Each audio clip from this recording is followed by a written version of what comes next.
नमस्कार भक्तों, आप सभी का स्वागत है आपके अपने आध्यात्मिक परिवार सनातन भक्ति दर्शन में।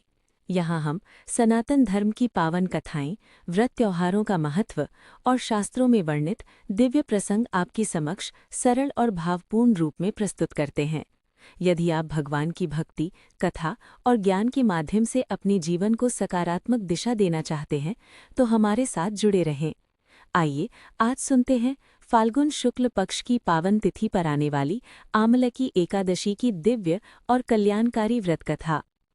फाल्गुन मास की शुक्ल पक्ष की एकादशी को आमलकी एकादशी कहा जाता है।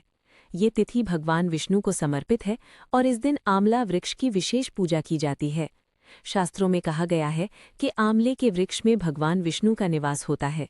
ये वृक्ष स्वास्थ्य, आयु और पवित्रता का प्रतीक है। जो भक्त श्रद्धा से इस दिन व्रत रखते हैं और भगवान का स्मरण करते हैं, उनके जीवन के पाप नष्ट होते हैं और उन्हें दिव्य फल प्राप्त होता है।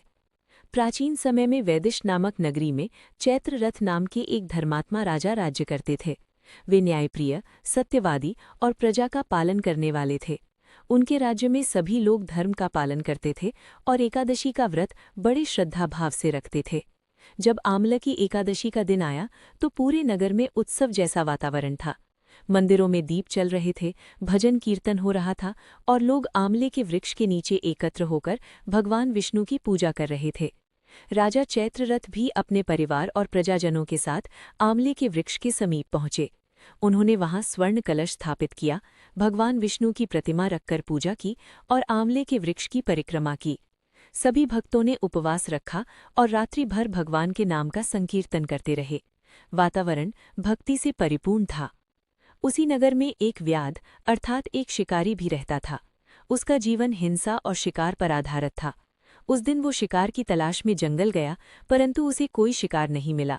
भूखा प्यासा वो नगर के समीप पहुंचा और वहां चल रहे भजन कीर्तन की ध्वनि सुनकर रुक गया। वो अनजाने में ही उस स्थान पर बैठ गया जहां भगवान विष्णु की पूजा हो रही थी।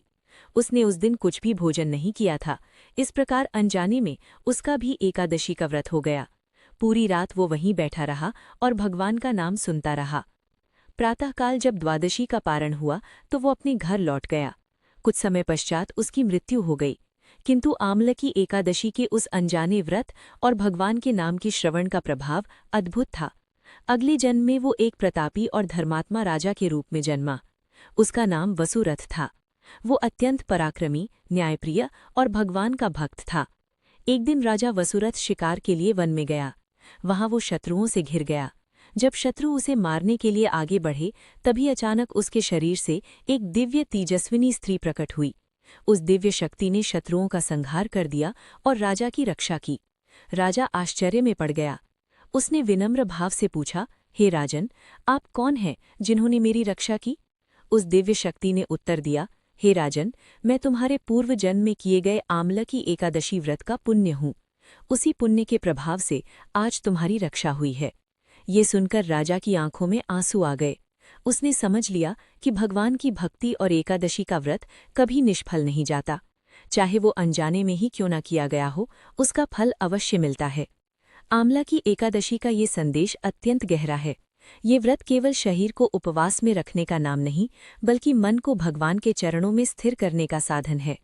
आंवले का वृक्ष हमें स्वास्थ्य और दीर्घायु का संदेश देता है और भगवान विष्णु का स्मरण हमें आत्मिक शक्ति प्रदान करता है।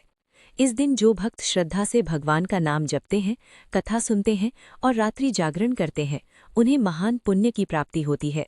सनातन भक्ति दर्शन के माध्यम से हम सभी भक्तों से यही निवेदन करते हैं कि इस पावन एकादशी पर आप भी भगवान विष्णु का ध्यान करें, आंवले के वृक्ष की पूजा करें और सच्चे मन से प्रार्थना करें।